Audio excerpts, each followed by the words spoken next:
Welcome back to Livie's Lovelies, your inspirational craft channel, and I'm your host, Sam the Fabulous. For more ideas, inspiration, swaps, and challenges, click the link in the description below to join our craft community, the Maker Exchange, on Facebook. Welcome back, all my artists, creatives, crafters, and makers. Welcome back to the Lovely Lab. All right, guys, so listen. I mentioned in one of my previous videos that I wanted to start on my Women of Color journal. And so I also said that I was going to make one available for a giveaway. So I printed off two different sets of the Women of Color kit that I found in the Etsy shop of, I think the name of the shop is FMY.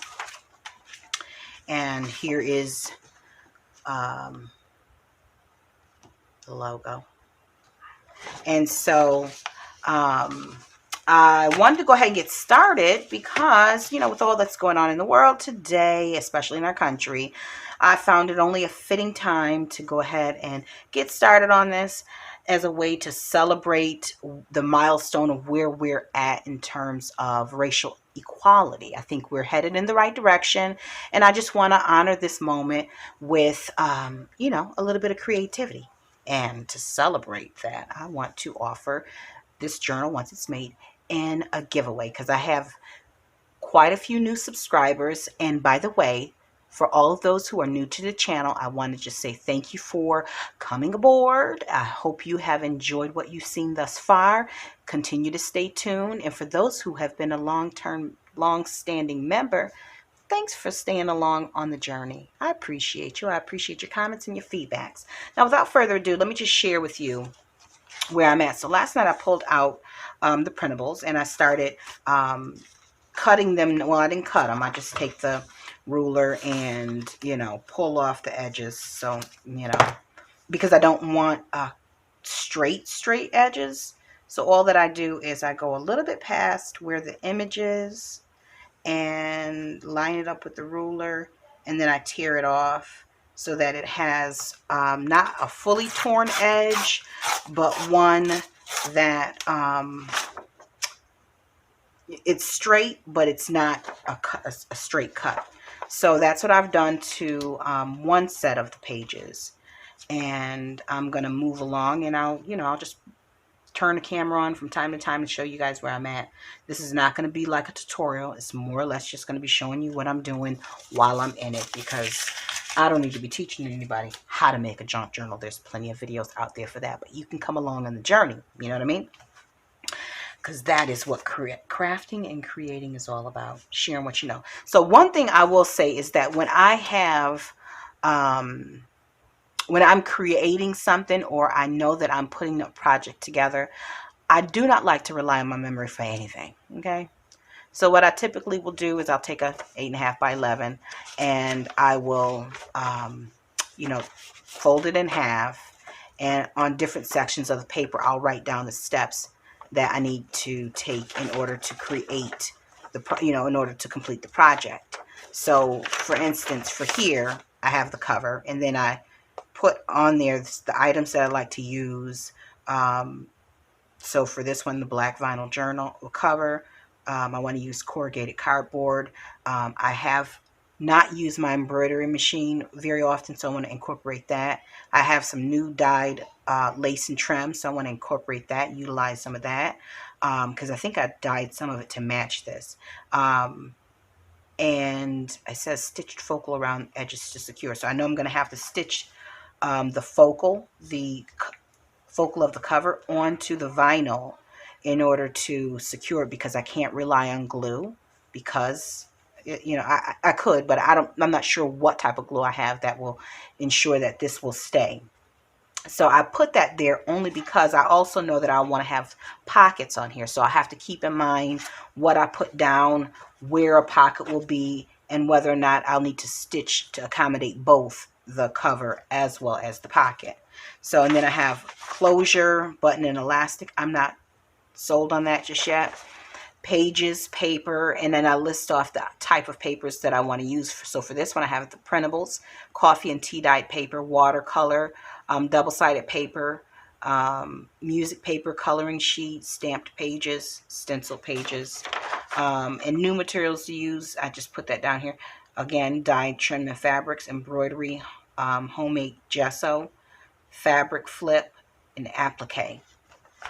Yeah, I have some appliques that I purchased a couple years back from AliExpress. They're more for like wedding garments and stuff like that. Then I have pockets and tucks, and then my to-do list. And then I was, put a little sketch on here to show what I want. I also have on the back cards and tags. And on this one, I want to add accents and charms. Well, charms as an accent. So accents would be paper clips, page tags with the lace trim, pleated paper sewn on the edge, lace trim edges. So that's how I move about to stay organized, and also to have a point of reference so that I'm not like pulling stuff from everywhere, and also so that when I am rummaging through some of my supplies, I'll remember what I saw on this list, and I'll put it into the envelope that I keep the project in, tucked away or on my desk, because I really don't like to have things strewn about, because I also use my workspace, my craft space, as workspace. Now right now school is out, but throughout the year I homeschool on this desk. I do I manage our family's business, the invoicing and stuff like that on this desk, so I can't leave my craft space with all my projects strewn about. I wouldn't anyways, because that would just be too much chaos in my mind. Anyway, now let's get on over to what we were working with. Now, I showed you guys a card that I made for my husband for Father's Day. And this was a part, it might have been my father or it might have been my husband, one of the two. This was a scrap left over from the sheet that I used. It was my father, for the card. So I just backed it with some scrap cardstock, and I'm going to use that for the pocket here, and probably put some type of embellishment here from out of the kit. And then this is just the template, so that I can, when I'm pulling other papers, I'll have something to guide me on how to rip and tear the pages and what have you. So that's that. Slide that off to the side, and this is paper clipped in place so that I'll remember that it needs to be sewn in and not to use it as like a journal card or anything. And so this is scraps left over from this cover. Now this cover was actually this size. Remember, I showed you this was an at a glance calendar that I used for our children's ministry, and as you can see, it was from 2018 and 2019, and so I was getting ready to throw it out, and I said, wait a minute, I can use this cover for something. I mean, it's so durable, I mean, I used it 3 to 4 times a week. I was in this planner, and it's still in good shape. So I was like, there's no point in throwing it out. I can use it. But when I folded it in half and scored it and what have you, this is the size that it was. So I just used my paper cutter, cut it down. Not my paper cutter that goes like this, the guillotine kind.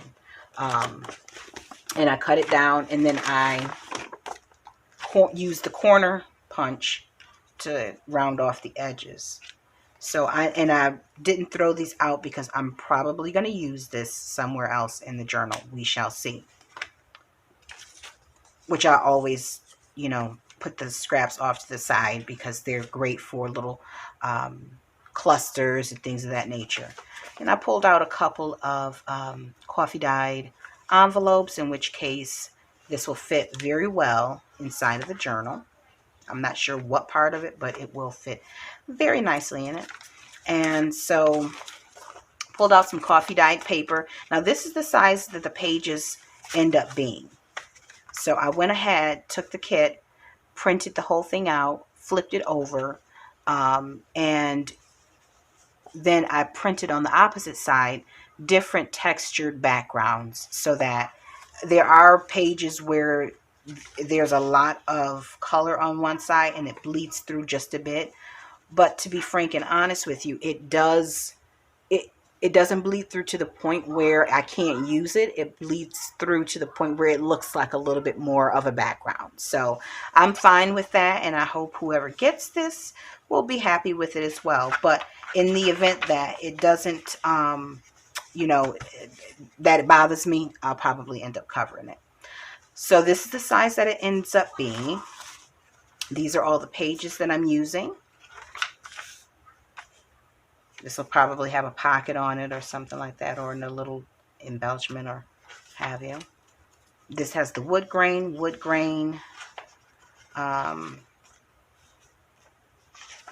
She did a really good job with these images. Brick. I absolutely love this tapestry look there. It's just so pretty and crisp. A smaller print brick. Wood grain on the back. Music sheet. That's so pretty. And some beautiful little women of color down there. Let's see. I love that teal.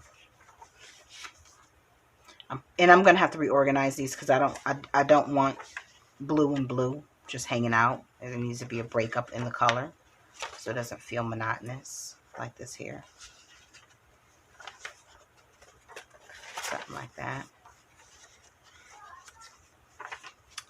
And so this is the kit. I print it. Not sure what order it's going to stay in. And then I pulled some ledger paper. Tore it down to the size that I wanted it, which I wanted it to be a little bit bigger than the pages that are from the kit. Then I have some coffee dyed paper. I have a page that I coffee dyed from one of my devotionals. Don't worry about that. It's not going to be even included in the kit.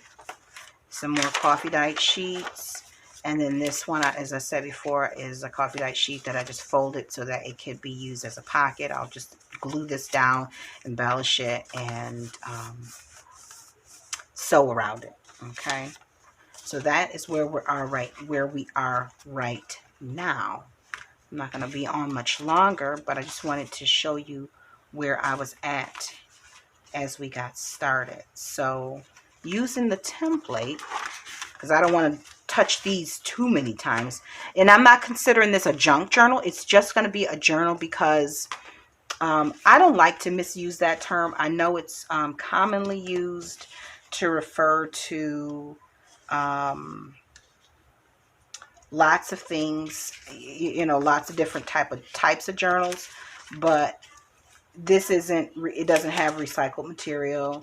I'm not using a lot of, I'm not doing a lot of upcycling, so I don't want to improperly misuse that term. Okay, so I'm going to stop that right. I am going to use the whole part.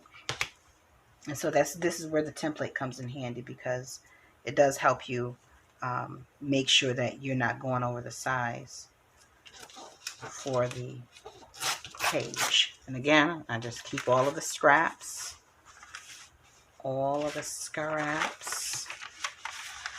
Now, I'm not sure if I want to do a pocket on this here, or do I want to keep it plain? They have quite a bit of journaling.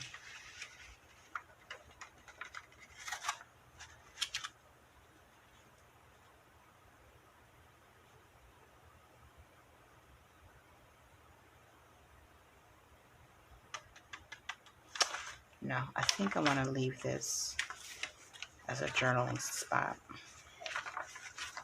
because I'm sure when all is said and done, I'm going to end up embellishing. I'm going to wish that I had left more journaling spots, so I'm going to leave this the way that it is. And go ahead and bring it down to size. So then that's more pages. So now these are the sheets that I have to, well, I forgot this one. But I'm going to pull out the sheets for the little embellishment kits. She's got quite a bit in here too. So you've got stuff for journaling cards. You've got plenty of, it was one I already started on. Where is it?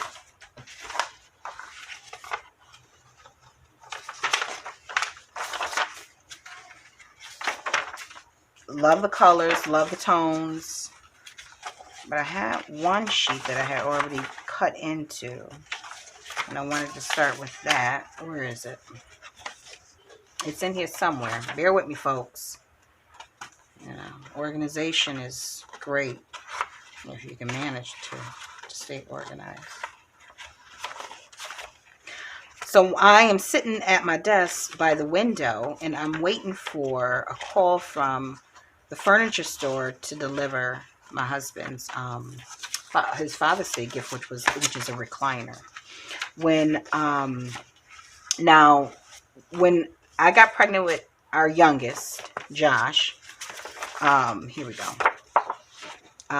When I got pregnant with Josh, we had just moved. We were 3 months in having relocated from New York, and the year before, I had just bought my husband a Father's Day, a recliner, when I was pregnant with my daughter. So I gave birth to her in November, but for that Father's Day in June, I had got him, because Josh has other siblings, I got him a recliner, a cream leather recliner.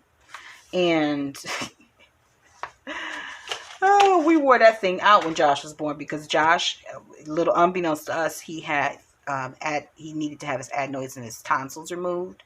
So he slept very little, and we were exhausted. So a lot of times, either my husband or I would be in that rocker with that boy, sleeping, okay? Sleeping, and just trying to really, really just trying to keep that boy asleep as long as possible. It seemed like every time we move, he'd move, you know? So I need to get some cardstock for that. So that rocker got so much usage, let me tell you, to the point where I think it was like by the time Josh was 2.5, we had to get rid of it, because we had gotten the hours that was spent in that rocking chair. We spent more time in that rocking chair, or that recliner, than we did in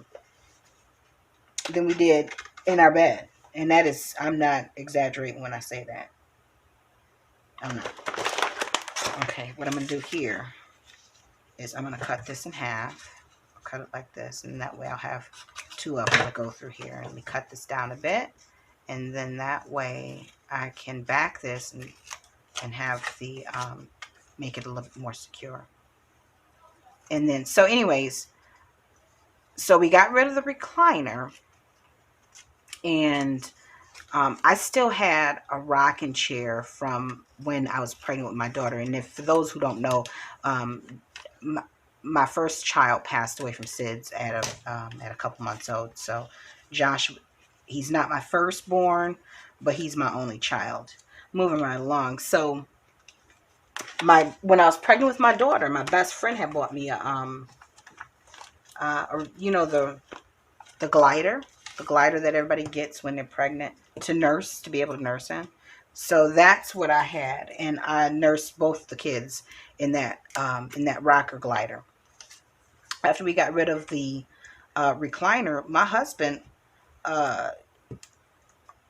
absconded, I should say, confiscated my recliner, my rocker as his own, and he completely took it over. So I mean, and because he has back issues, you know, he's a man's man, so he doesn't whine about it, but he clearly has, he needs to see a chiropractor. Anyways, so he's taken over the my rocker glider, and I'm like, sir, can I? Do you think I could? I don't sit in the family room that often. We usually hang out in my craft space. They'll come in here and hang out and talk to me. I'll come in there every once in a while, but that's kind of where the boys are at. So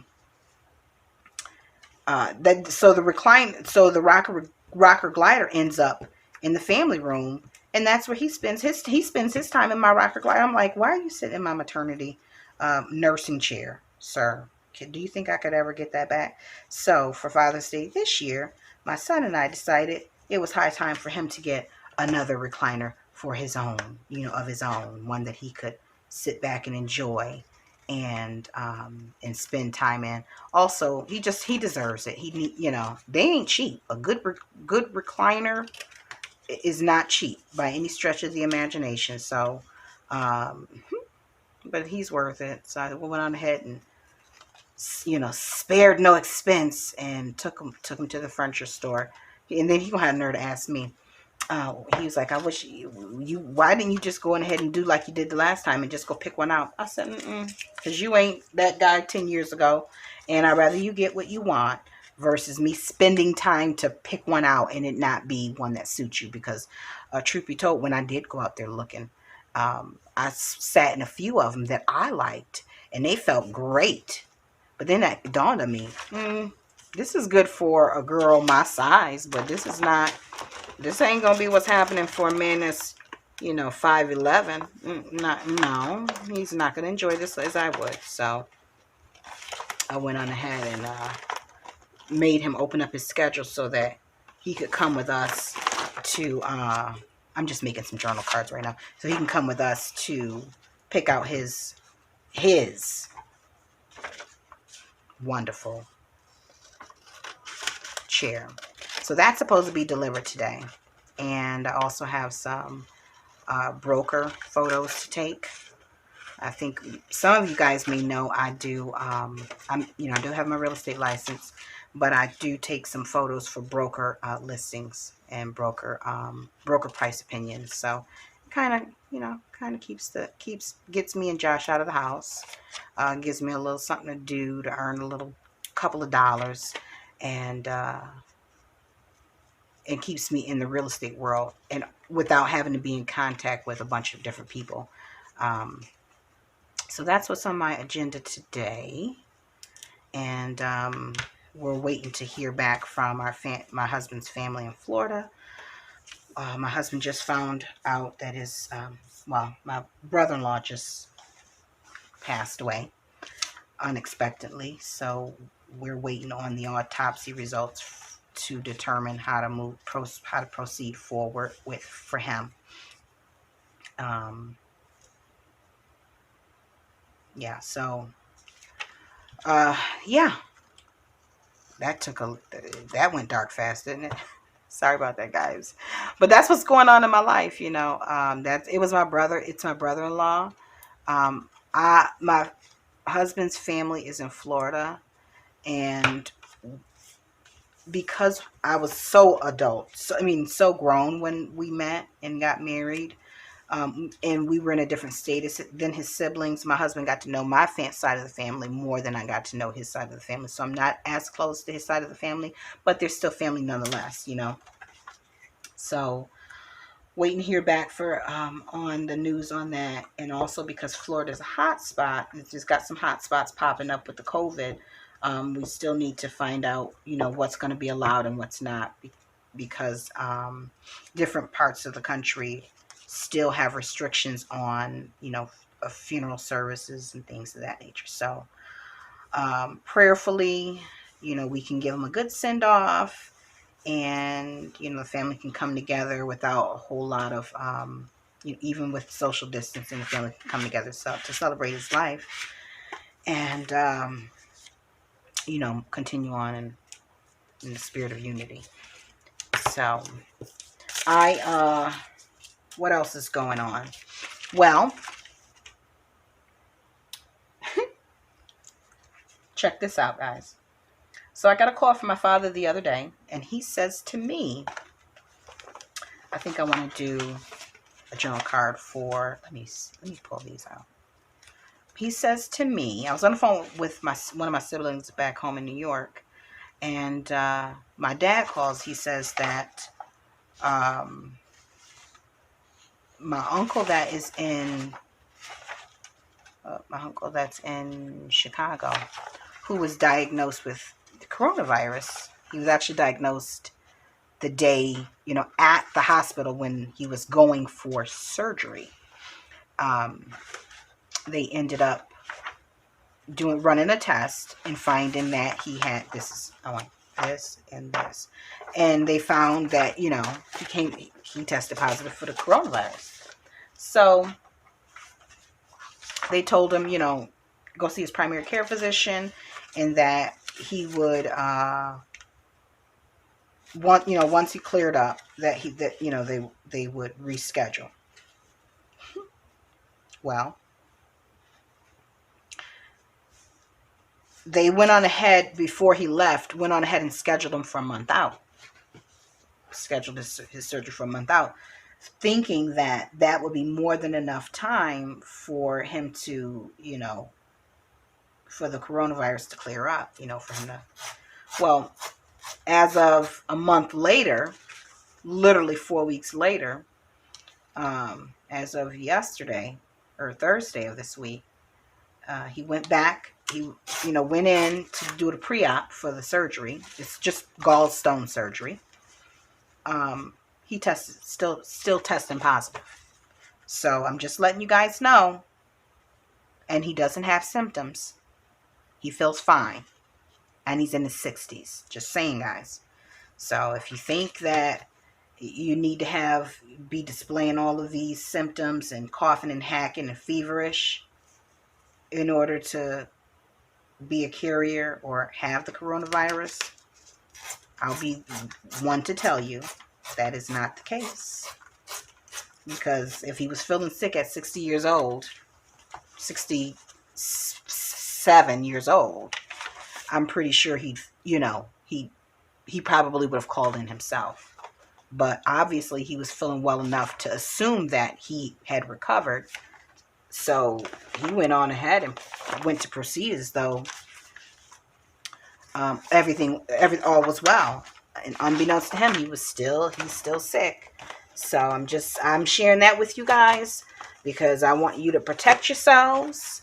And we got to do our best to try and combat this thing. I mean, I don't want to be in this house for forever. Not that I mind, because we'll find a way to keep ourselves busy. But at what expense do we want to run out and enjoy ourselves? And then I think that I'm also hearing that quite a few, they're finding that these Memorial Day celebrations, the data's coming back in from those, and they're finding that the people who I have just a stack of coffee dyes. The young folks that were out enjoying themselves as they, as they're entitled to do, are the ones that are exhibiting symptoms and are coming into the hospital to be tested. So there's that. Okay, there's that. So again, be cautious. Be cautious when you guys go out there. And wear those masks and wash your hands. Now, I think, let's see. So I've done, this is a journal card. This will be a journal card. This is a larger one. So this will need a larger pocket. Probably go on the inside pocket. That is a smaller one. I'll probably need 2 more. And I'll probably turn one into a tag. So let's see. I want her. That'll work. I should ink the edges on that. I probably will. Let's see if I can do this. Like that.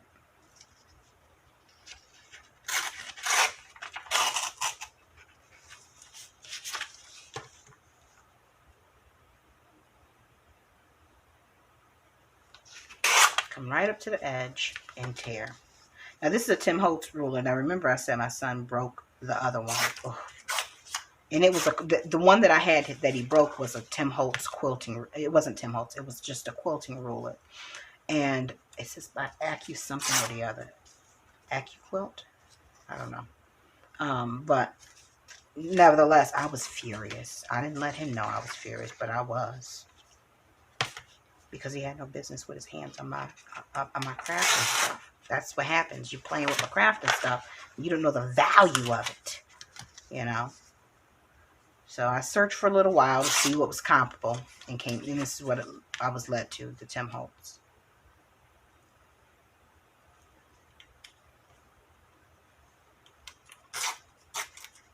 So I'm going to work on these. Oh, I hate getting these when it's the little one. I need tweezers. I'm going to work on these journal cards, just laying them down. And then I think on the next one I may do a couple of collages. Not quite sure yet, and I don't want to set anything in stone, but that's what I'm going to be working on. Okay, so let me bring out some ink.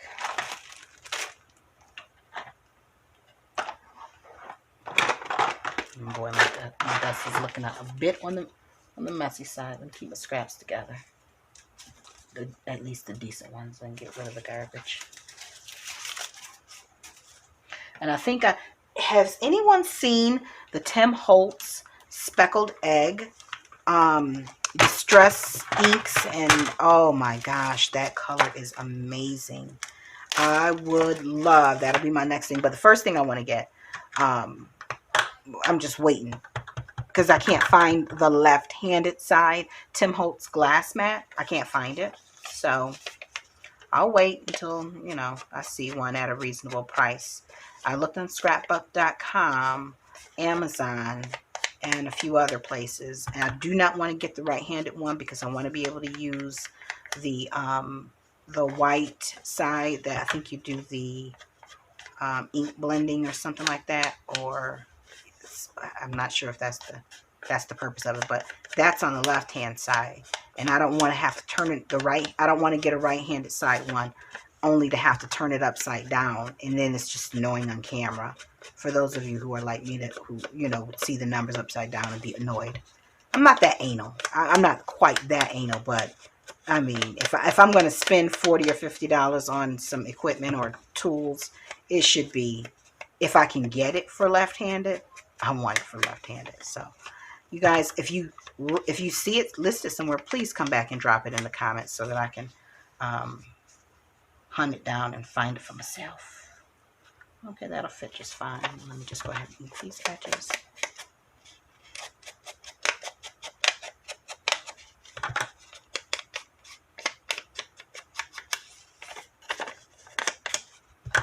I want to distress the edges a little bit too. I'm at the just trying to knock the white back a little bit. This needs to be torn off.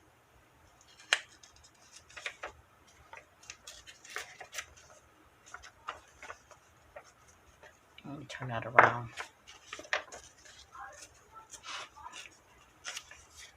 Because how you tear paper determines what, and I'm fine with this being torn like that. It's perfectly fine with me that it's not, doesn't have the edges correctly. I'll work with it. You probably never even know that it was done like that. Plus, it just kind of looks like it's an old photo found in Grandma's attic. Well, who knows what I was just talking about. If you find, if you run across a listing for the Tim Holtz left-handed side glass mat, mixed media mat, come back and drop it in the comments. And oh, one more thing, guys. And you normally see it in the beginning of the video, but if you have items that you want to share photos of, I invite you to join us in on the Maker Exchange. Now, I will say that I'm not going to do anything with this right now because I've got to mat it on cardstock. I will say that it is a all-inclusive creative space, meaning there's people who quilt, sew, paper craft, paint, knit, crochet, and things. If you enjoyed this video, go ahead and give it a thumbs up. Hit subscribe to join the crafty community, and be sure to click the bell for notifications of new uploads. Thank you so much for watching. Now stay tuned for more from Livie's Lovelies, your inspirational craft channel. Bye for now.